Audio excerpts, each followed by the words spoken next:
Welcome to Marriage IQ, the podcast helping you become an intelligent spouse. I'm Heidi Hastings. And I'm Scott Hastings.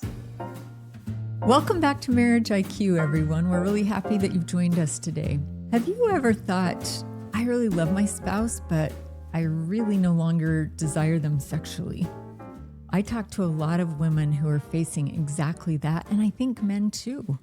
But today we have Dr. Elton with us to help us understand that much better. She's a licensed marriage and family therapist and a certified sex therapist and a PhD. And so she joins us to explore why desire fades and how disconnection and identity can shape our intimacy, and then what couples can begin to do to rebuild that passion. Today, we're going to explore why some marriages become sexless and how our individual, couple, and family identities shape that desire. We'll talk about subtle ways that disconnection develops and why desire rises and falls over time, and how our attachment patterns can even impact the way that we draw together closer or pull apart. So welcome, Dr. Anna Elton. We're so happy to have you here with us today. Thank you for having me here. So Anna, what would you say to the person who is afraid to even admit to themselves, I love my spouse, but I really don't have any desire for them?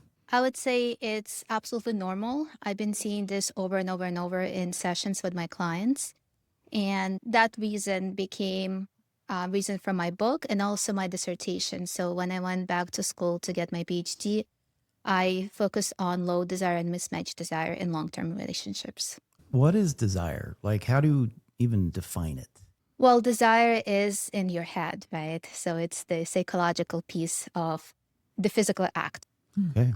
You and I talked when we met before about the rise in sexless marriages. So is that a desire issue, or what's going on, and what makes a marriage sexless? So sexless marriage is 10 or less times per year. So it's about once a month. I feel like there's a lot of different factors. And I just went on TV. I went to New York and I talked about the rise of sexless relationships, the sex recession. And I think right now in our generation, one thing is attention. Attention is extremely important, and attention is not being given to relationship, to your partner. So from research point, I was actually looking up and it was really interesting. So 2010, face-to-face social interactions per week were about 12.8 hours. Then in 2019, it dropped to 6.5 hours. In 2024, it was about 5 hours, and it's even less in 2026. Wow. What did you find is fueling that? So people, and again, technology is amazing. We feel connected to a lot of people. We have access to information. We have access to entertainment, but also we spend too much time on that technology. And then when I talk to my couples, they would say like, we don't have time together. But in reality, in the evening, when kids go to bed, they go to bed, they would be on the same couch, in the same bed, on opposite sides, scrolling on their phones. Where in reality, they had an opportunity to connect. They had the opportunity to do something together, to check in, to cuddle, to have sex, right? But then they end up, without realizing, they're going back on their phones and they're scrolling. So attention. They're not paying attention to their spouse because they're paying too much attention to their media devices. Yeah. And unfortunately, sometimes they don't even realize that. When we start talking about it, they say like, oh yeah, that's right. We do have time. It's not the time matter, but what we do with our time. Another part of it is connection is extremely, extremely important. So think about how do you create this emotional connection.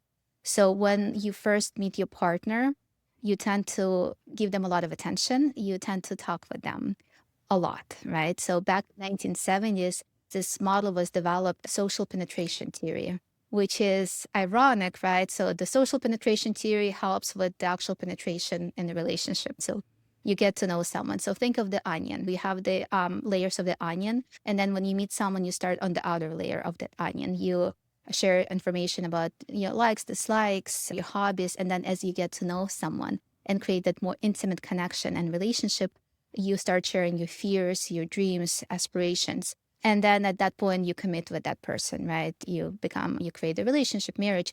But again, what happens in long-term relationship, you actually regress back to that outer layer of the onion. You stop really checking in with your partner. You think that you already know everything. You think relationship is working, relationship is good. And then it goes to logistics, right? And when I hear from couples in sessions that they say like, well, I feel like my coworkers know me better than my spouse. Yeah. And so what adds to that negative climate of the relationship is when you just focus on logistics or what's not being done. Think about early in relationship. You feel connected. There's a lot of positive moments with your partner. And then later on, it's either neutral or a lot of negative moments. It just feels more real, more alive when we're just starting out, right? I call it the bubblicious phenomenon. Have you ever had bubblicious bubble gum? Mm-hmm. Yeah, it's really great for about 60 seconds, and then it turns bland. And there's no flavor to it at all. So, yeah, it's easy, right? When you're just meeting, it's exciting. You had a formula or a model that you explain in your book, which, by the way, the book is so fantastic. It's called The Formula of Desire, and we'll put links to it in our show notes. And you have several models and a lot of research that I loved, but you present it in a way that's very easy to understand and lots of stories from some of your clients. But you do have this model that shows the path of disconnection. Can you explain that to us a little bit? So there are two parts. So the book, I focus on emotional connection, communication, emotional connection, and then physical connection. So let me start with emotional connection. So what I learned from couples, that you don't go from good to bad, right? It's a process and it doesn't happen overnight. You don't go from very connected and love, excited and passionate about your partner to all of a sudden, don't want to be next to your partner. So you always start in a good place. It's a positive zone. And then from there, you eventually move into the neutral space of the relationship, which is not a bad thing. A lot of couples, they go from the positive to neutral and back. So that loop is absolutely healthy, right? Because life happens, kids are being born, we need to focus on chores and work and things like that, bills. And it's normal as long as we remind ourselves like, hey, it's been some time, let's reconnect, let's spend some time together. You're still my favorite person. So, but then what happens with a lot of couples, they fall without realizing into this neutral space and then go into the roommate dynamic where they manage well the household, but they're not managing well their relationship. And then at that point, as I mentioned earlier, people stop really talking, checking in, asking, being curious about their partners. They assume they already know, and they focus on things that they think need more attention at the time. So, and that's where you have more of the conflicts coming in. And then even the small disagreement can snowball into the big fight. And then some people, never resolve those disagreements, build resentments, and then slowly it can move into the negative space of the relationship. The thing is, I always tell my couples, it starts with us and it ends with us, right? You need to nurture that relationship through the years, because when kids are out of the house, you still need to feel connected and something to talk about. So this disconnection is actually leading to disconnection sexually as well, because they're not feeling the desire. So desire is not only influenced by the way that we look or the way that we treat each other, but by the condition of the intimate connection in our relationship. Intimate not meaning emotional intimacy, but just like the context of our marriage, right? Absolutely.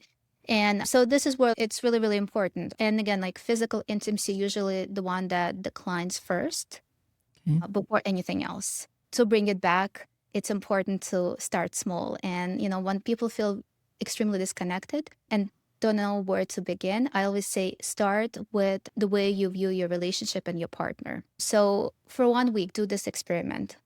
Try to make mental notices of what's going well. And again, it's easier said than done. So for the whole week, just say like, oh, wow, it's really nice that my partner made coffee this morning. You're assuming you know this expectation, but you don't appreciate it and show the gratitude for your partner, right? So think about that and say it out loud. Notice that your partner took care of this. Notice that your partner helped you with this. So it's really, really important because the way you think affects the way you feel and affects your actions. If you think your partner is caring, is a great person, you feel warm and you want to be with your partner. If you think your partner doesn't care, lazy, or anything else, you really don't want to be with your partner, and the way you approach them can come off a certain way. So I would say start with that. So far, you're telling us if we want our sexual desire to increase, we need to pay attention to our partner, and we need to look for the positive things in them and mention them to them. Absolutely. What else is there? So I would say one big thing that separates happy couples from unhappy couples is lightness and fun, right? So all the couples who are not doing well intimately, their relationship, they would say, we used to have a lot of fun. We used to be playful together. Now it's really heavy, and it's almost like that dark cloud over our heads. So, and definitely flirting. So bring flirting back, playfulness into your relationship. Because couples who feel disconnected, when I ask them, when was the last time you flirted with your partner? They say, I don't know, like 10 years ago. I don't even know how to flirt anymore. And what's interesting, sometimes partners miss each other's cues. So when one partner is trying to flirt with partner A, trying to flirt with partner B, and partner B has no idea that they're being flirted with, and they don't say anything, and say like, hey, like I'm doing this, give me a second. So partner A could feel upset, feel rejected, and may not make an attempt again. And again, it goes back to the attachment styles, right? If you're anxiously attached, maybe you're looking for that connection, but then you feel upset. Or like if you're avoidant and you made that step forward and you felt like you were rejected, maybe it will take a lot of courage for you to take that step again. So I would say talk about like, how do you flirt? When was the last time you flirted? Like, is there a joint language about flirting? So in the book, I talk about affect labeling. So technique to say whenever you have an emotion out loud, and usually it's used more for negative emotions, right? When you feel stressed, when you feel disappointed, when you feel frustrated, you say it out loud, and it gives you a chance to do something about it. And also gives a chance to your partner to say like, hey, is there anything I can do for you? But the same thing you can actually do for desire. You can actually create a joint vocabulary for each of you and say like, hey, I feel frisky tonight. Ah, okay. So it kind of helps you to have more of the like, oh, okay, I think me too. Okay, let's do something about it. So voicing your feelings, Yeah. negative or positive, and I was going to ask too, how do you flirt? Because I don't recall ever flirting. You weren't a flirter with other girls? Well, evidently not, because I don't really know what that entails. I would agree that that's probably not a skill set that you have, which is good in some ways. So tell us about flirting. You flirt Dr. very Anna. well, at least when With we were you? dating. I did. You did, And that's all you needed was somebody to take the lead there. I guess. Well, whatever works, right? But I feel like just what you did to Scott, right? You touched him. Sometimes the small touches, that's the flirting. You know, making eye contact, that's flirting. And I feel like that's the skill that a lot of younger people don't even have, because they don't have face-to-face interactions anymore, or very limited interactions. Think about maybe inside jokes. Is there any inside jokes? Is there anything else? I feel like that movie Legally Blonde, right? She does like bend and snap, right? And that's where it brings a little lightness, and you joke or you say like, oh, hello there. You know, little things can help you to feel more connected. Yesterday, I was sitting near a couple of people I knew, both single people, and I didn't even know that they knew each other. But there's a speaker up front, and we're all sitting there listening. And all of a sudden, I notice her leaning over and talking to him and touching his arm. And I'm like, that's interesting. Did I really see that? And I kept looking. I'd go back, I'd go forward. I'm like, really? And then they'd kind of whisper to each other. And at the end of the speaker, I leaned over and I said, is something going on here? That's what flirting is, right? Just touching and looking at each other's eyes and whispering about little things or having inside jokes or something. And from research perspective, so oxytocin, love and bonding hormone, right? That helps us to feel more connected to our partners. So how do you produce oxytocin? A couple of ways. First, longer hugs. 20-second hugs trigger brain to produce oxytocin. It also helps with stress. So it actually lowers stress for both partners. So, and again, this is something that we do with my husband. We have an inside joke, you know, whenever we feel stressed or we need a little connection, we say, give me a little oxytocin, right? So Also longer kisses. So 6-second kisses produce oxytocin. Extended eye gaze produces oxytocin. That's why we see in the movies where like partners would look each other in the eyes, right? But again, you need to communicate to your partner that you're trying to flirt. I definitely had a couple who, wife came in and she said, well, I was trying to flirt and you didn't respond to my cues. And then said like, what do you mean? And she said like, well, I came to you, you were on the computer and I came to you and I was trying to look you in the eyes. And he said, that was weird. And he's like, I don't know what you wanted. It freaked me out. And again, she's like, I was trying to flirt. He's like, okay, so let's figure out the better way. Oh, I can totally understand where the guy's coming from. Trust me. I cannot tell you how many times she's like, well, I tried to flirt with you. He doesn't get the messages. Send you a message. I'm like, nah. Didn't receive it. But he is really good at, if he wants to connect with me somehow, just like grabbing my feet and rubbing my feet. And he knows that one always is a good oxytocin producer. Yeah. Okay. So you have your ways, right? I have my little hacks. Yep. You talked earlier about some of the ways that desire diminishes. And I know once you're used to being together for a long time, I think you called that the neutral zone. And then you talked about children coming along. That really does create different parts of our identity, right? We have our own personal identity. And then as you talk about, we have this marital identity, this couple identity. And then one thing that I hadn't really thought about until you had mentioned it is a family identity. How do each of those identities and the way that they interplay impact our desire? So that particular framework actually was the aha moment back in 2017. I worked with a lot of couples and they pretty much had the same story over and over again. When they would come in, they had children and they felt extremely disconnected and there were no desire in their relationship. And I remember this one couple and asked them, so when was the last time you spent time together? And they said, oh, we just went out to eat last week. And I said, just two of you, right? And they said, oh, no, with kids. And I said, so when was the last time just two of you did something together? He said like, oh, before kids, about 10 years ago. So that's where I started paying more attention. And I was asking the same thing every couple that would come in. And what I noticed that all these couples, they had couples persona that was neglected, right?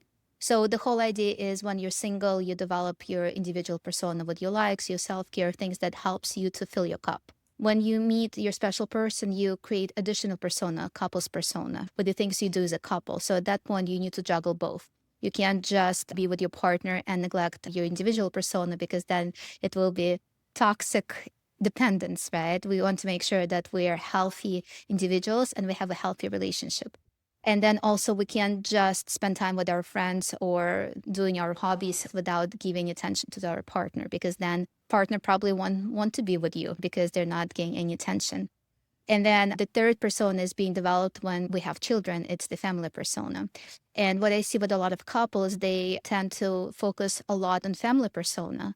And then they do things with kids. They go out, they sign up for extra curriculum activities and all that. And then they try to fulfill their own persona, try to see their friends, try to go to the gym or do other things that they enjoy.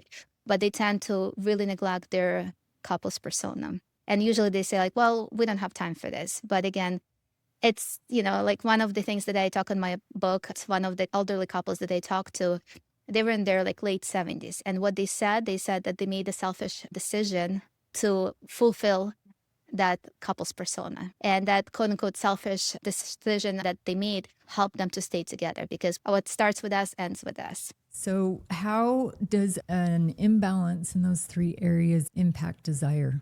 So I would say if you don't feel connected, right? If that couple's persona is not fulfilled, being neglected, you don't feel connected. And also you probably, if you didn't have time with your partner, you probably also didn't have time for intimacy, physical intimacy, right? What if you're ignoring your personal persona? So that's also important because sometimes couples would come in and they want to work on their relationship, but in reality, their struggles in the relationship is the symptom of unfulfilled personal identity. So that's when I always say this relationship is important, but you need to start with yourself and you need to figure out what are your triggers? Why do they come up? And then what can you do about it? And sometimes they just need to find their purpose, their hobbies, something that can fill them so they can feel more connected to their partners as well. So just add that to the things that we've talked about here to help desire increase, look and see, am I giving so many parts of myself to everybody else that I don't have any downtime to do things that I really desire? So focusing on our own personal desires of maybe a hobby or interest. And you got to find out what those desires are, right? Yeah. A lot of people don't know what they are. And if we can figure out what they are, then that actually translates to sexual desire. Is that correct? Absolutely. And one of the parts of the desire equilibrium is self-desire. So for especially a lot of women, I mean, I've seen it with men as well, but I usually see it with women when they don't feel comfortable with themselves, they don't desire themselves. That's why they don't accept desire from their partners, right? When they're too busy, when they're carrying too much mental load, when they gain some weight from having children, right? And sometimes they say like, I don't even have time to take a shower. I don't want myself. How can my partner want me? Yeah. And that's where you need to pause and think, what do you need to connect with yourself? And that's when you can ask your partner, say like, hey, watch the kids. Let me give myself half an hour. And what I noticed with husbands, they're more than happy to do that. Happy wife, happy life, right? Or like happy spouse, happy house. So they just said like, we had no idea. Yeah, absolutely. Do this for yourself. I would love for you to be happier and more connected with yourself. And then again, touch produces oxytocin. So same thing as when we hug our partners, it helps us to feel more connected. The small touches, and again, it could be non-sexual touch, right? I'm talking about just putting lotion on your legs, right? Like doing the, face skincare, right? Helps us to feel more connected to ourselves and start loving ourselves again. That brings up a good point. Scott's been reading a book that talks about disembodiment is so common right now. Did you bump up against anything about disembodiment and how that impacts desire? So it's interesting. We're not like when we're not feeling ourselves, right? We can be full and whole in that desire, right? So, and I think again, like how do we bring ourselves back into our body, into our wholeness, and how we see ourselves or used to see ourselves, or sometimes start loving our new self. So, but again, with desire, it's just so complex and there's so many moving parts. I know one thing that I always talk about as well is some people, they look for the perfect time and opportunity to be intimate. They're looking for that spontaneous desire. And then if they don't feel desire, they usually don't even initiate any intimacy. But there's, I guess, the difference. I always talk about the myth of spontaneous desire. So when we first meet and we have the spontaneous desire, want to be with our partners, want to have sex, right? So what happens? It's well orchestrated desire. So we spend a lot of time and attention to have that desire in place. So we think about the date, we get ready for the date, we dress up, put makeup, anticipate, fantasize, and the fantasy itself does a lot of legwork for desire. Then we have that joint positive time together, right? We go on a date. And then as a result, we also know how this date ends. We have all this allocation and all this intention and attention into our partners. But then what happens later on, we expect desire just appear out of nowhere. But it takes a lot of work, and responsive desire is more present in long-term relationships. So responsive desire does not start with the desire in your head. In the psychology, it starts with the touch. So you connect with your partner, you touch your partner, and then you feel desire. So sometimes it helps to maintain intimacy, physical intimacy. But if you want to bring that spontaneous desire back, try to think of the conditions that help to create the desire, right? Is it ambience? Is it like the candles, music that helps you? New experience, right? So for research perspective, novelty helps to spike desire. Mm-hmm. Novelty is a big part of what got things rolling in the beginning, right? And again, it doesn't need to be role play. I was just on the podcast and the interviewer was asking me, is it like just some couples think if they don't role play or if they don't bring any kink into their intimacy, they will not have desire? Absolutely not, right? The small things, that's why I always bring up A through Z date night, because the new experience together can help to spike that desire. Sometimes even like changing the place at the house. Like if you're always on the bed, go on the couch if you can, right? So Yeah. change things up to bring that novelty back. So that's part of the play you were talking about that helps our desire. You talked about the 6 erotic currencies of desire. Mm-hmm. Is that kind of what you're talking about here? Absolutely. And again, some people say they missing that mystery, or some people say like, well, you never initiate. So try to, if you say like, oh yeah, you're right. And sometimes one partner would not initiate intimacy, not because they don't want to initiate, because they're just used to their partners always initiating. So it's almost they're saying like, we always do that. So like, I didn't realize that you also need that. And I think so that's where I have a test on the book website, right? So you can see like what's missing, what do you need, what's important to you to make your intimacy more exciting, and then how fulfill that need for you. So can you repeat the 6 for us again? So we have seduction, right? So the art of persuasion, right? How do we flirt and seduct our partner? So some people, they just want to be seduced, right? So the second one is imagination, right? So this is mental eroticism, right? So different things that like maybe you want to bring more fun and excitement. And for that, I have the fantasy jar. When you think of like different fantasies that you can put there, and you can take the piece of paper from that jar and talk to your partner about it. You don't have to act on that fantasy, but at least you have a conversation. And sometimes conversation can be enough to almost fulfill that fantasy.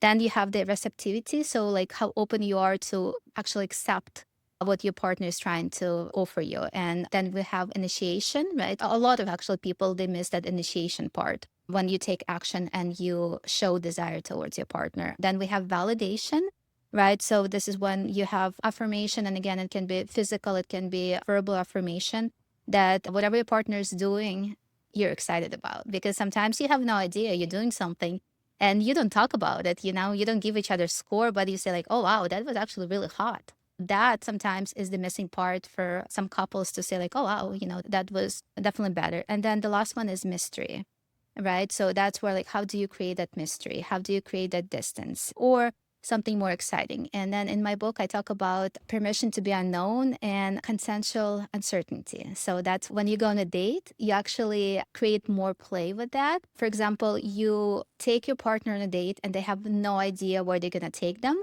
You can either tell them like, hey, meet me at this address. And, this is how you dress. Is it like sport outfit? Is it like fancy? And that's it. And then think about like you going on that date separately, you getting ready and you're excited and you anticipate that date. I like that a lot. And you don't need to do it every single time, but Yeah. that's when you can like really plan and then try to bring that desire back. You've taught us so many good things today about desire and how to overcome some of the ways that we've just slid. So you're saying if there's a couple here who's saying, I really love my spouse, but I don't desire them sexually, you're saying it's not too late, that things can still change. Absolutely. And again, think about like, what are the barriers? What's going on?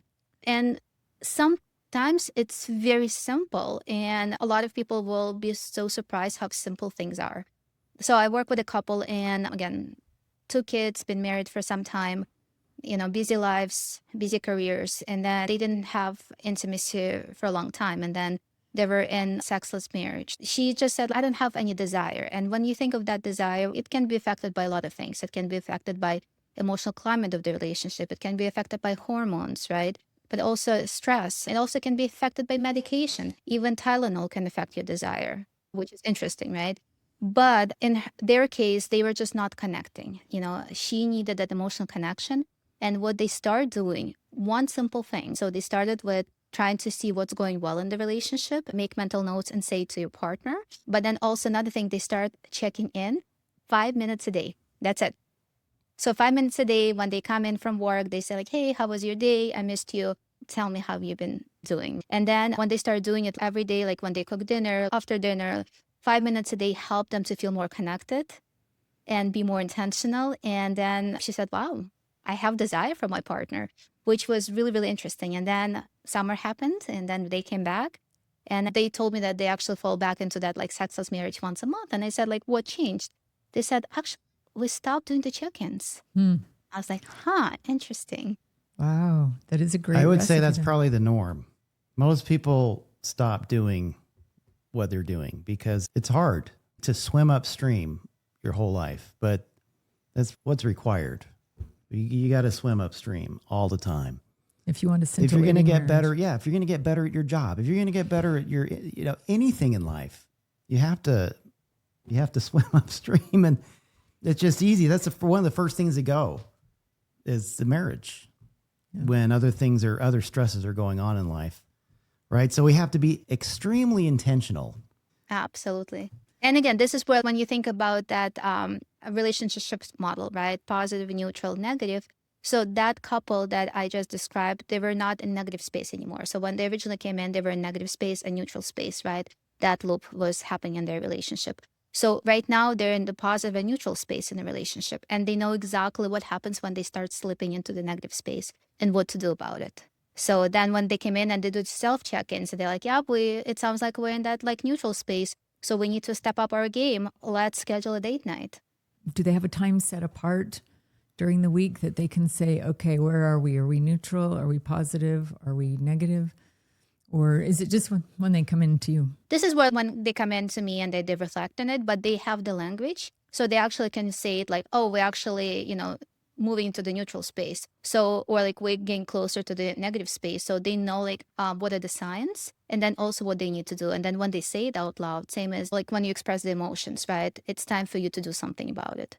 So that's why it's important to have that shared language. Yeah. So we recommend having a weekly couples council where we talk about all kinds of things, but I hadn't really thought about doing something like that. Put a check on there for where's our desire? Where are we with things lately? Just to have those very simple measurements to see, do we need to up our game a little bit? Or do we need to get a little more connected? Do we need a little more time focusing on our individual interests to take care of ourselves? Or where? Yeah, where I are would we think with that things? would be more our situation because we spend a lot of time together. We do. I think the pain point is probably going to be where do we have individual time Yeah. that we can carve out so we don't feel like somebody is taking advantage of us when it's time for us. Or that this is another thing to do. Yeah, right. Exactly. Anna, this has been so wonderful. Can we have you leave us with the one What's your message big takeaway? that you want our listeners to hear? So when you want to get in the shape and form that you want to be and you go to the gym, you work really, really hard. And when you get to the shape and form, you don't stop. You still maintain that, right? Because if you stop exercising, you will revert back to how you started. So same with relationship. You get to the place where you want to be with your partner, with your relationship, you still need to maintain.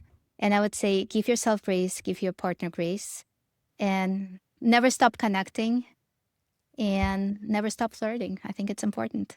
That's so good. I got to learn how to flirt. Yeah, Well, that can be your thing to work on. I'll work on some of the other things she talked about. So if people want to find your book, I know it's just being released. This is really exciting time for you. Where can they find your book and where can they take your assessment? absolutely. So you can find everything on the book website. So it's the same as the title of the book, The Formula of Desire. So it's theformulaofdesire.com. They can take 2 assessments, right? Assessment number 1 is the relational desire score. It measures the health of the relationship, like a credit score. And when 2 partners take the test, they can see where they stand. Because when we talked about that preterminal terminal stage of a relationship, right?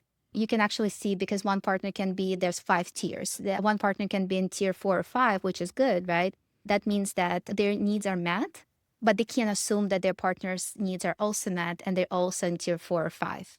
So what I usually see with couples who feel really disconnected, one can be in higher tiers and the second partner can be in the lower tiers. And that's where it opens that conversation of like, hey, what's going on? What do you need to feel more fulfilled and happy and desired in this relationship? So that's test number 1. And the second test is the currency of desire. That's when you see what's your top currency for your desire to make it more fulfilling and exciting. So the website also has animation videos for some of the frameworks in the book. They're nice and simple. And also some of the exercises. So I have A through Z date night. It's interactive exercise. So you can actually create your own and you can also have some ideas for dates, which is really fun. And also part of the book, I have the Desire Lab. So Desire Lab, with the purchase of the book, you'll have access to Desire Lab, which is also on the website. So it has additional exercises and assessments. And the website again is theformulaofdesire.com. Yep, theformulaofdesire.com. And also the book is being sold on Amazon, Barnes & Nobles, Walmart, book on I don't remember, like all the websites. All over. All over the place. We'll put a link to it in our show notes for any of the listeners that want to access that. Absolutely. This is a fantastic book. Yeah, I look forward to reading it myself. Thank you so much for joining us today. Thank you for having me. And for our audience, reach out to us, hello@marriageiq.com if you have any questions or comments. And make sure you like and subscribe wherever you are on whatever platform. And we really hope to see you on another exciting episode of Marriage IQ.